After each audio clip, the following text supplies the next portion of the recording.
Have you ever wondered how people take their skin from this to this? As you saw in the thumbnail, I generally did have scars like here on my cheeks that was super noticeable, and even one here. This is my personal routine that helped me to get rid of scars. Yes, actually make progress with no surgery in order to remove these scars. Obviously, these are not really incredibly deep scars, so if you do have like 3rd-degree burns or something crazy, I don't know if I can help you with that. But if you do have a minor scar from maybe, I don't know, an incident when you were a kid or something like that, just a light scar, I think we can definitely make some progress. And in today's video, I'm going to be giving you 5 easy and simple methods, and make sure you keep on watching until the end to learn some of the mistakes that I made that gave me acne and swelling so that you know how to avoid them. Number 1 is unripe pineapple directly applied to the scar tissue. Now actually there's not a consensus that this actually works, but in my personal experience, this is what I did the most. Especially unripe pineapple, because I think this is the reason why it is a bit underrated in the research, is because when you do the unripe pineapple, it has more enzymes, which is what is actually breaking down the scar tissue. And this is bromelain, the enzyme in the pineapple. And so when you apply it to your scar on your face, you actually start to get it breaking down, and you can leave it there for a day. Now, the reason why I say to be careful with this, or what you need to be aware of, is that this is a strong acid and enzyme. So if you apply this all over your face, it can act like an exfoliator. So for example, with me, the reason why I actually got the swollen eye is because I put it on this scar near my eye. And obviously this is really thin skin. It's like the under eye. Not quite as thin as the under eye, but it's also really thin skin. So when I applied it there and I left it overnight, a lot of really strong unripe pineapple, I actually woke up and it was completely swollen. It did go away after a bit, but you know, if you have something important like a job interview, or you're going to your job and you have to, you know, deal with that, it can last like a day or two if you improperly do it. So I would say be careful of doing it around thin skin. And yeah, also just in general, keep in mind that you are applying pineapple. So, you know, if you're make sure you like cut it cleanly, make sure you're cutting it with a clean knife and stuff, because if not, it's fairly likely you might get a little bit of acne when applying it all over your face or to the scar. And we definitely want to avoid more acne in that area because of the next few methods. Number 2 is using a clay face mask and being in the sun. So actually there's definitely some divided research on sun for skin, especially in the long term, as people do believe that it causes long-term skin damage. But I do believe a little bit is somewhat necessary for vitamin D, which can be very, very helpful in general for like almost all bodily processes. So I mean, I did make the video about supplements and I did recommend vitamin D, but that's more so if you're deficient and if you can't get it. I do recommend like 10-15 minutes a day of natural sun, which you should probably be getting anyway because you should be walking and doing stuff. But theoretically, if you're not, you should probably aim to get at least 10-15 minutes of direct sun exposure. I mentioned the sun specifically here next to the clay face mask, because when you do the clay face mask, you should ideally go in the sun, since it will like harden quicker and it will work better in my experience. And a clay face mask is so good because it can actually draw out some oils from your face if you get the right kind of clay and you use it properly. And even if you do some secret techniques, like one thing I do actually is I mix it with apple cider vinegar and it becomes a very strong face mask, which I can only leave on like 20 minutes. If I leave it on any longer, it actually starts to give me some issues. And although this does not directly remove scar tissue, like for example with the bromelain in the pineapple, it does actually directly break down the scar tissue. However, it's very useful because it can prevent acne a lot over the face, therefore preventing future scar tissue.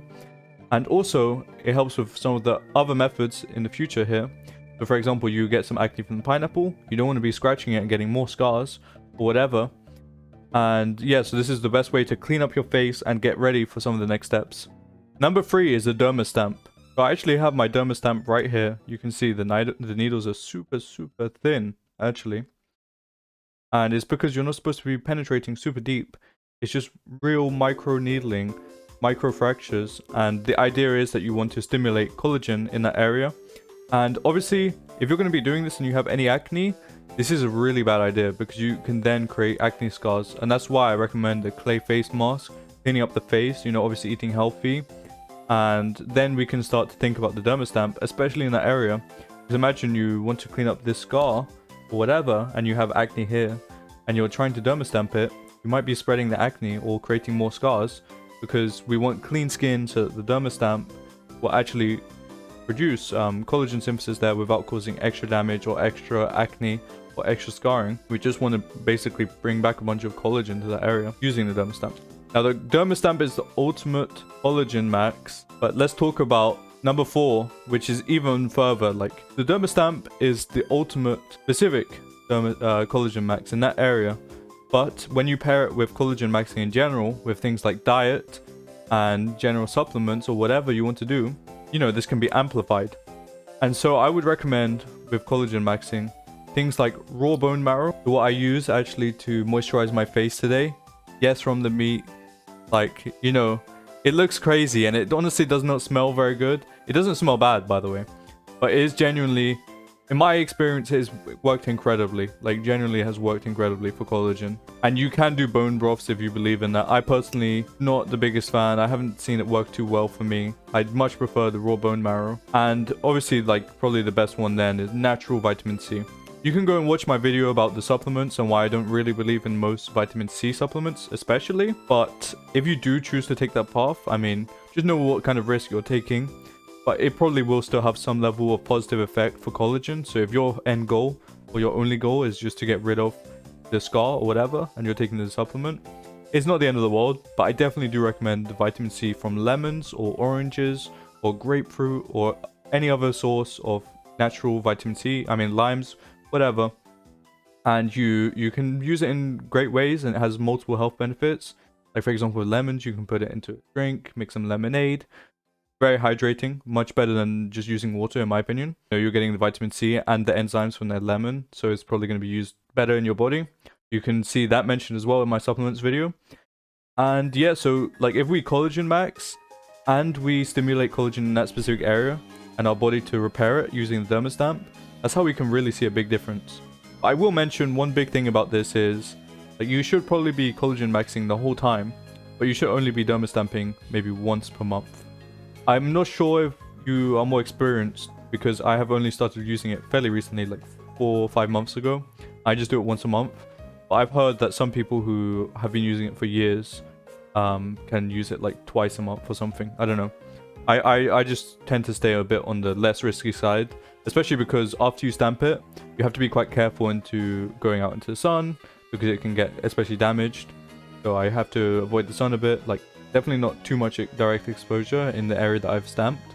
It stays like a bit sore for a few days, and it's also a bit more prone to like infection because obviously you've just like made some mini holes in your face.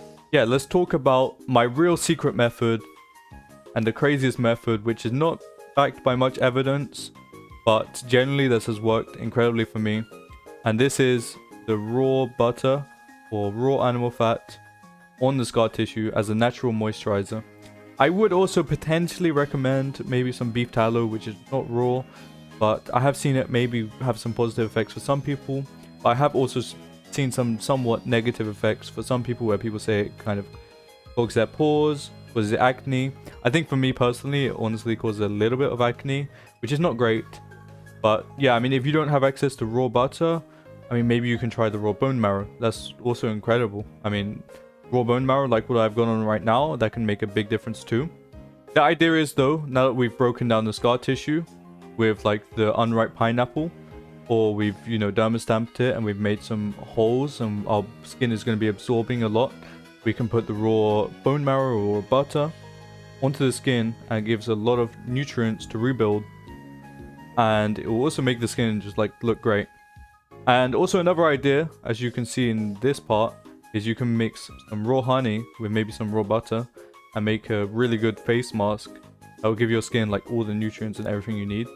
And then also if you combine this with going out in the sun while having this raw animal fat, that can also be another like multiplier, I think. So this is actually the best time to go out into the sun, is one with the face mask. Although you have to keep in mind that when you go out with the clay face mask, your skin is probably not going to be absorbing the sun because it's going to the clay. But then when you actually do want to absorb the sun to your skin, you maybe be with some raw butter, as it can act as kind of a natural like sunscreen, and it just seems to be really good. I would say this one is not too much backed by research. So if you, for example, were to ask AI or to ask ChatGPT or whatever, I don't think it will say that this is like backed by any research, or, you know, to be careful. But I have genuinely seen in my experience that this one works incredibly well. So yeah, let me know if you guys have tried any of these, like the derma stamp, the collagen maxing, the raw animal fats, the clay, or the unripe pineapple. I've seen a lot of people try the unripe pineapple online. But yeah, these have generally worked for me. Once again, I'll show.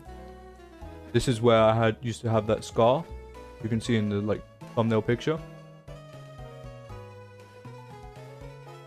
Even this one is like barely noticeable. And this one is tricky for me to deal with because I can't obviously put a bunch of pineapple and just go crazy on it because I have to be careful of the swelling. And therefore I'm taking it quite slowly with this.